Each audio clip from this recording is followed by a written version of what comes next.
وسلام على عباده الذين اصطفى أما بعد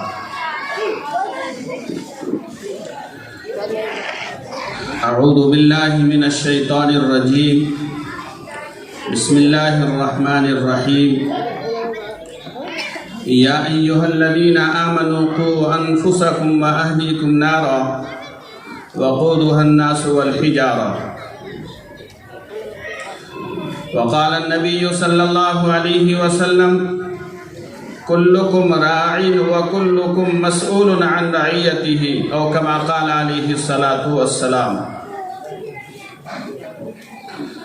محترم بزرگوں اور دوستوں اور اسٹیج پر بیٹھے ہوئے عمائدین شہر اور علماء کرام، میں نے آپ حضرات کے سامنے قرآن مقدس کی ایک آیت تلاوت کی ہے اور ایک چھوٹی سی حدیث بھی پڑھی ہے۔ جیسا کہ شروع ہی سے بات ہو رہی ہے، ہمارے اور آپ لوگوں کے چہیتے حضرت اقدس مولانا بشیر الحق صاحب، آپ کی بھی تمنا ہے اور خود میری بھی تمنا ہے کہ مولانا کی بات ہو جائے تو بہتر ہوگا،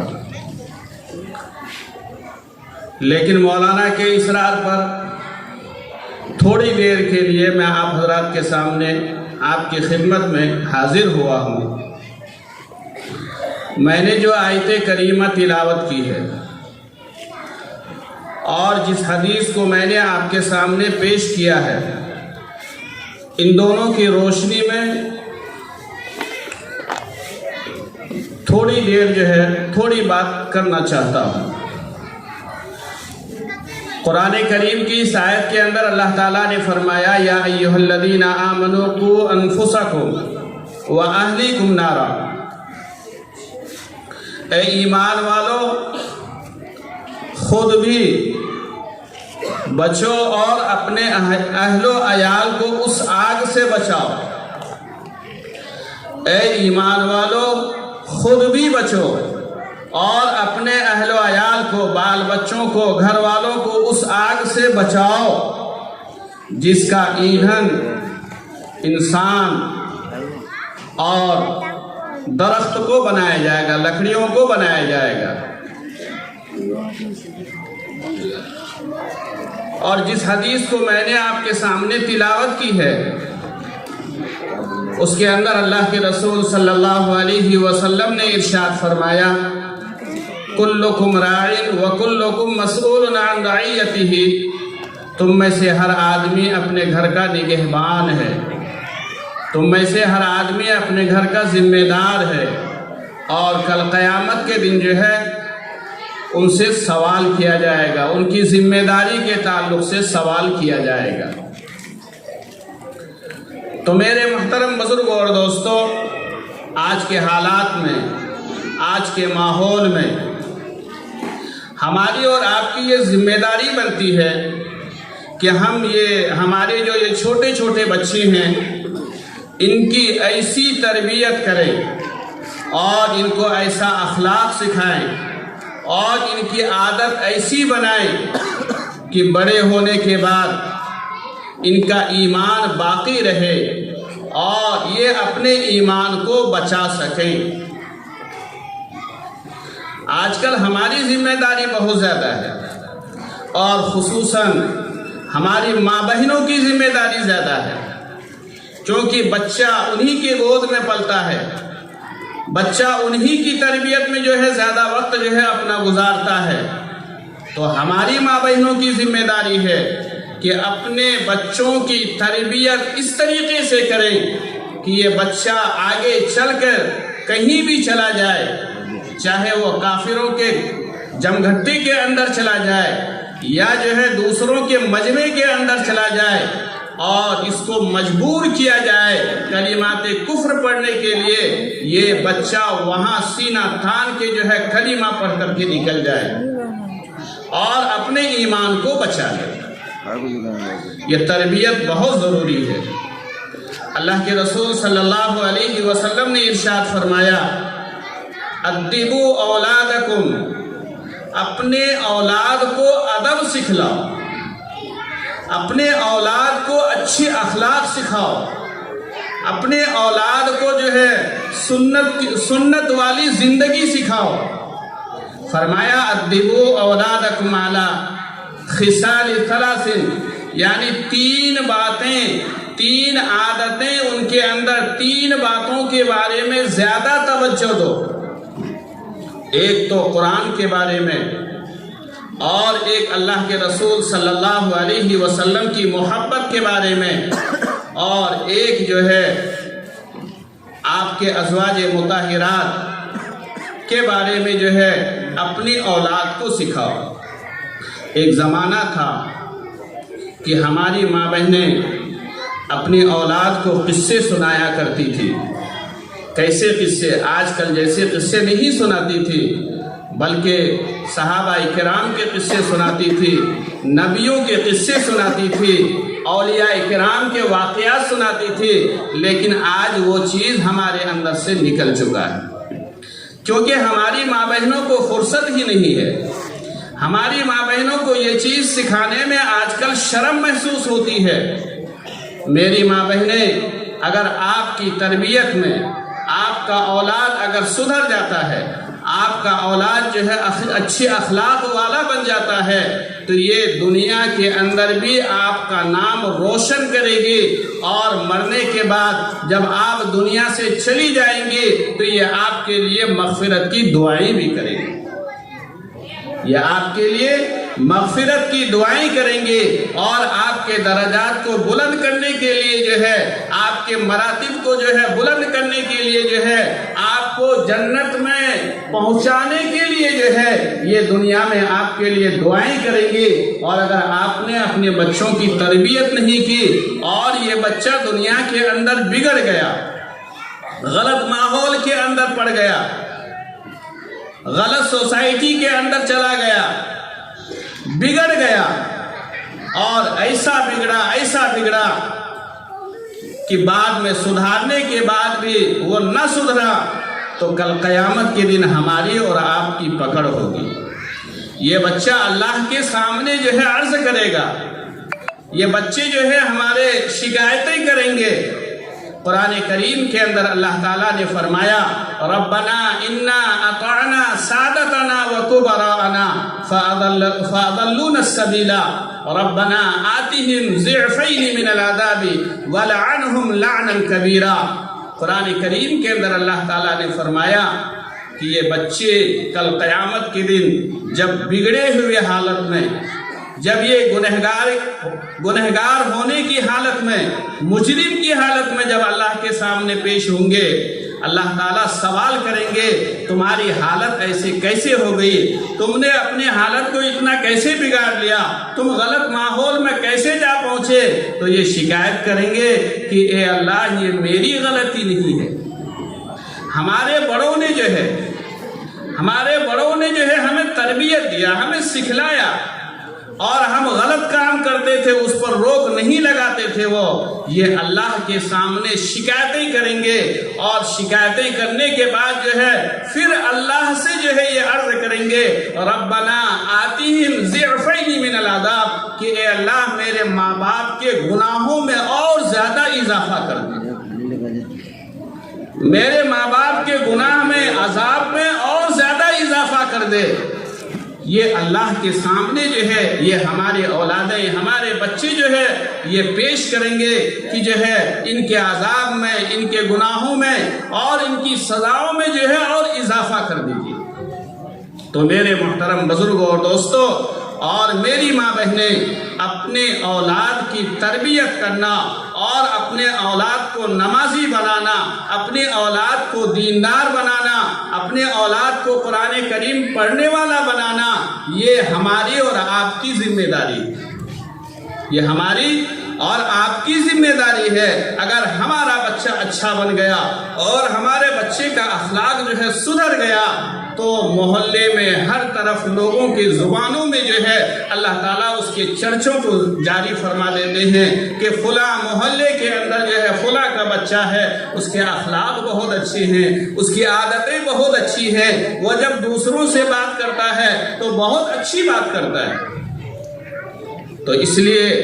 بچوں کی تربیت بہت ضروری ہے، باپ کی بھی ذمہ داری ہے، ماں کی بھی ذمہ داری ہے، کیونکہ بچہ ماں کے ساتھ زیادہ تعلق ہوتا ہے بچے کا، اور ماں کے ساتھ زیادہ وقت گزارتا ہے، اس لیے ماں کی بھی ذمہ داری ہے کہ وہ اپنے بچے کو صحیح اچھے اخلاق سکھلائے۔ ایک واقعہ لکھا ہے کہ ماں پہلے زمانے میں اپنی اولاد کی تربیت کس طریقے سے کرتی تھی،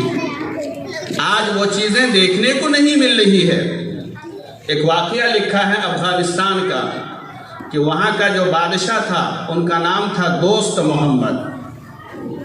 ایک مرتبہ ان کو اطلاع ملی کہ فلاں بارڈر پر جو ہے دشمنوں نے چڑھائی کر دیا ہے اور ہمارے کچھ علاقے کو قبضے میں لے لیا ہے۔ تو حضرت جو ہے افغانستان کا جو بادشاہ تھا دوست محمد، اس نے اپنے اور لڑکے کو بلایا، اپنے شہزادے کو بلایا اور اس کے حوالے ایک لشکر کو کیا، اور ان کی سرکوبی کے لیے یعنی دشمنوں نے جو قبضہ کیا تھا ان کو ہٹانے کے لیے، بھگانے کے لیے اور اپنی زمین خالی کرنے کے لیے جو ہے اپنے شہزادے کے حوالے ایک لشکر کو کیا اور اپنے لڑکے کو امیر بنا کر کے جو ہے ادھر بھیج دیا۔ اس زمانے کے اندر اتنی سہولت نہیں تھی، آج کے زمانے کے اندر تو بہت سہولت ہے، فوراً فون کے ذریعے سے یا دوسرے ذرائع سے اطلاع مل جاتی ہے۔ تو کچھ دنوں کے بعد جو خفیہ ایجنسی ہوتا ہے، آج کل بھی ہے، خفیہ ایجنسی نے بادشاہ سلامت کو آ کر کہہ دیا کہ حضرت آپ کا لڑکا جو دشمنوں کے مقابلے میں گیا تھا وہ ہار گیا ہے اور مار کھا کر کے کہیں چھپ گیا ہے۔ بادشاہ بہت پریشان ہوا اور بہت غم زدہ ہوا، بہت متفکر ہوا، اسی غم میں، اسی فکر میں جب دربار سے گھر آیا، ان کی اہلیہ نے دیکھا کہ آج تو بادشاہ کا موڈ خراب ہے، چہرہ بدلا ہوا ہے، متغیر ہے چہرہ ان کا، کوئی فکر ان کے اوپر سوار ہے۔ بیگم صاحبہ نے پوچھا حضرت کیا حال ہے، کیا ہو گیا آپ کو؟ بادشاہ نے منع کیا کہ یہ تمہارے بس کی بات نہیں ہے اور یہ تمہارے سننے کی بات نہیں ہے۔ تو کچھ عورتیں ہوتی ہیں سمجھدار، عقل مند ہوتی ہے، شوہر کے وزن کو، شوہر کے دماغ کو فریش کرنے میں ماہر ہوتی ہے۔ آج کے زمانے میں بھی ویسی عورتیں بہت ہیں۔ تو بیگم نے جو ہے تاڑ لیا، دیکھ لیا کہ جو ہے کوئی بڑا غم ان کے اوپر سوار ہے، پوچھا کہ نہیں آپ کو تو بتانا ہی پڑے گا۔ بہت اصرار کرنے کے بعد، بہت ضد کرنے کے بعد جو ہے بادشاہ سلامت نے کہا کہ ہم نے جو لشکر بھیجا تھا شہزادے کے ساتھ میں، شہزادے کو امیر بنا کر کے، وہ جو ہے ہار گیا ہے اور لڑکا جو ہے کہیں چھپ گیا ہے۔ عورت کہنے لگی یہ ہو نہیں سکتا، یہ خبر جھوٹی ہے، یہ ہو نہیں سکتا۔ بادشاہ سلامت کہنے لگے کہ ہماری ایجنسی نے بتلایا ہے، خفیہ ایجنسی نے بتلایا ہے، اور تو پاگل ہے، تو کیسی عورت ہے؟ ہماری ایجنسی نے بتلایا اور تو بول رہی کہ یہ خبر جھوٹی ہے، سچ نہیں ہو سکتا۔ تو بادشاہ سلامت سوچنے لگے کبھی کبھی عورتیں زیادہ ہی ہانکنے لگتی ہے، شاید یہ چیزیں جو ہے میری گھر والی کے اوپر بھی سوار ہو گیا ہو، تو انہوں نے توجہ نہیں دیا اور جو ہے وہاں سے جو ہے پھر اپنے کام میں لگ گئے۔ 2-3 دن کا عرصہ گزرا، 2-3 دن کے بعد جو ہے اطلاع ملی کہ شہزادہ جو لشکر لے کر کے گیا تھا وہ کامیابی کے ساتھ جو ہے واپس آ رہا ہے، وہ فتح پا کر کے جو ہے دشمنوں کو پیچھے کر کے اپنی جگہ کو حاصل کر کے اور جو ہے خوشی کے اندر جو ہے وہ آ رہا ہے۔ بادشاہ کو بہت تعجب ہوا، خوشی خوشی گھر گئے اور کہنے لگے کہ اس دن تو تمہاری بات میرے سمجھ میں نہیں آئی، بتاؤ وہ کیا راز ہے، تم نے کس وجہ سے جو ہے قسم کھائی تھی کہ میرا بیٹا جو ہے ہار نہیں سکتا ہے اور جو ہے وہ پیچھے نہیں ہٹ سکتا ہے اور وہ جو ہے بھاگ نہیں سکتا ہے، یہ راز جو ہے آپ کو بتانی پڑے گی۔ تو بادشاہ کی عورت نے منع کیا، بہت منع کیا کہ یہ راز کی بات ہے، میں نہیں بتاؤں گی۔ بادشاہ نے کہا آپ میری بیگم صاحبہ ہیں، آپ کو مجھے بتانا ہے، کسی دوسرے کو بتانا نہیں ہے، آپ کو بتانی پڑے گی۔ تو عورت مجبور ہو کر کہنے لگی کہ بادشاہ سلامت، راز کی بات یہ ہے، میری ماں بہنیں بھی ذرا غور سے سن لیں کہ راز کی بات یہ ہے کہ جس دن سے یہ بچہ میرے پیٹ میں آیا ہے اس دن سے یہ بچہ جنم لینے تک جو ہے میں نے کبھی حرام اور غلط چیزوں کا استعمال نہیں کیا۔ آج ہماری ماں بہنیں کیا کرتی ہیں خود سوچ لیں، بولنے کی ضرورت نہیں ہے۔ کہنے لگی کہ جس دن سے یہ میرے حمل میں میرے پیٹ میں آیا ہے اس دن سے ناجائز اور مکروہ اور غلط چیزوں کا میں نے استعمال نہیں کیا ہے، اور جس دن یہ بچہ پیدا ہوا ہے اس دن سے لے کے دودھ پلانے کے زمانے تک جو ہے بغیر وضو کے میں نے کبھی اس کو دودھ نہیں پلایا ہے۔ تو میرا یقین ہے کہ جس بچے کی میں نے اس طریقے سے تربیت کی ہے اور اس کے اخلاق کو میں نے سدھارا ہے، بغیر وضو کے میں نے کبھی اس کو دودھ نہیں پلایا ہے، میرا بیٹا جگہ پہ مر سکتا ہے، پیچھے ہٹ کے بھاگ نہیں سکتا۔ تو میری ماں بہنیں، میں آپ سے یہ گزارش کرتا ہوں کہ یہ بچوں کی اگر آپ تربیت کریں گے، ان بچوں کو اچھا بنائیں گے تو اللہ کی ذات سے امید ہے کہ دنیا کے اندر بھی آپ کا نام روشن ہوگا، اور جب آپ اس دنیا سے چلی جائیں گے تو وہاں بھی آپ کا نام روشن ہوگا۔ ایک حدیث کے اندر اللہ کے رسول صلی اللہ علیہ وسلم نے ارشاد فرمایا کہ وہ آدمی جو اپنے بچے کی اچھی تربیت کرتا ہو، جو اپنے بچے کو نیک بنا کے دنیا سے جاتا ہو، وہ آدمی ایسا ہے مرنے کے بعد بھی جو ہے وہ ایسا ہے جیسا کرنے والا، یعنی مرنے کے بعد بھی اس کو ویسی ہی نیکیاں ملیں گی جیسا کرنے والے کو ملتی ہے۔ تو اس لیے آپ تمام حضرات سے گزارش کی جاتی ہے کہ پابندی کے ساتھ اپنے بچوں کو مکاتب میں بھیجیں۔ جیسے ابھی ہمارے حضرت حافظ یونس صاحب نے جو ہے بتلایا کہ پابندی کے ساتھ بچوں کو مکاتب میں بھیجیں۔ یہاں مکاتب میں قرآن سکھایا جاتا ہے، یہاں مکاتب میں کلمہ سکھلایا جاتا ہے، یہاں عقیدے کو جو ہے مضبوط کیا جاتا ہے، اور جس آدمی کا، جس بچے کا عقیدہ جتنا مضبوط ہوگا وہ آگے چل کے اتنا اچھا ثابت ہوگا۔ تو میں زیادہ وقت نہ لیتے ہوئے، میں نے پھر بھی بہت زیادہ وقت لے لیا آپ کا، میں اپنی بات کو یہی ختم کرتا ہوں۔ میں حضرت مولانا بشیر صاحب سے جو ہے گزارش کرتا ہوں کہ حضرت آئیں اور اپنے مفید کلمات سے جو ہے سامعین کو محظوظ کریں۔ شکریہ، میں حافظ جمشید عالم صاحب کا شکریہ ادا کرتا ہوں۔ محترم سامعین حضرات، اب اس کے بعد میں آپ کو ایمان اور یقین کے تاثرات سے بھرپور محفل میں لے کر چلتا ہوں۔ میں اس تقریب کے روح رواں حضرت مولانا بشیر اللہ قاسمی دامت برکاتہم العالیہ سے گزارش کرتا ہوں کہ حضرت